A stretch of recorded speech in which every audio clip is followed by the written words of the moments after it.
તો જો ગાઈઝ આજે હતો મારા ઈષ્ટદેવ હનુમાનજીનો જન્મ ઉત્સવ.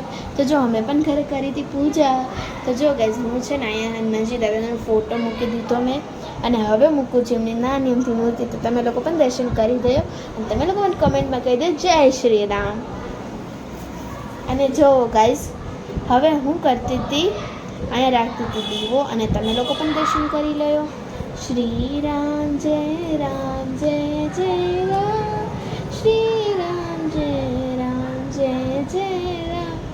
પછી જો ગાઈઝ મેં છે ને હાર પહેરાવી દીધો હનુમાનજી દાદાને.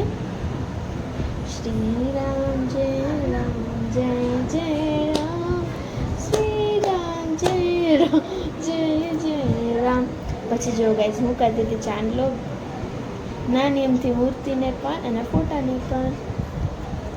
ને હા ગાઈઝ તમે લોકો પણ તમારી ઘરમાં પૂજા કરી કે ન કરી કોમેન્ટમાં કહેજો.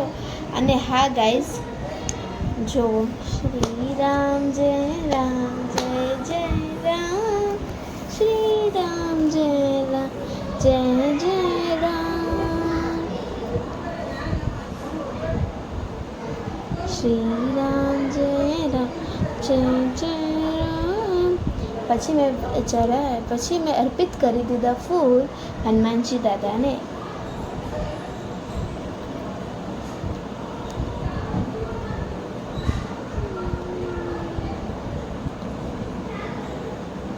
પછી ગાઈઝ હું ઉડાડી દીધી ફૂલ.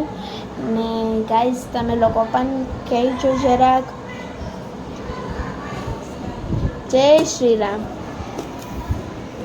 શ્રી રામ જય રામ જય જય રામ, શ્રી રામ જય રામ જય જય રામ. પછી ગાઈઝ અમે ગયા હતા ખોખરા હનુમાનજી દાદાના મંદિરે. અને જો ગાઈઝ આટલું બધું પબ્લિક, અમે ગમે ત્યારે પણ આવીએ ને તો અમે તો અહીંયા આવી જ તેને જુઓ ગાઈઝ.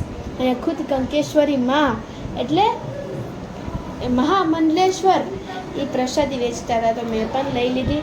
અને હા ગાઈઝ મારે એમને છે ને ગુરુનું પણ પૂછ્યું હતું કે મારે એમને ગુરુ બનાવજે, અને એમને હા પણ પાડી દીધી. તો તમે લોકો પણ વેઇટ કરજો. પછી જો ગાઈઝ અહીંયા બધું પબ્લિક હતું ને હું ખાતી હતી, એટલે પ્રસાદી હતી એટલે તો ખાવી પડે છે ને. પછી જો ગાઈઝ આ હતો આખો લુક, ના જો ગાઈઝ બહુ જ મોટી. પછી જો ગાઈઝ અમે આવતા રહ્યા મંદિરની અંદર, અને મેં આરતીનો પણ લાભ લીધો. તો જો ગાઈઝ અહીંયા છે ને ધૂપ આરતી થતી હતી. તો જો ગાઈઝ આવી રહ્યા હનુમાનજી દાદા, એના તમે દર્શન કરી લો. પછી અહીંયા બેઠા તો મારા દ્વારકાધીશ, એના પણ દર્શન કરી લો. અને અહીંયા હતા રામ દરબાર આખું. પછી અહીંયા થતી હતી આરતી. શ્રી રામ જય રામ જય જય રામ, શ્રી રામ જય રામ જય જય રામ.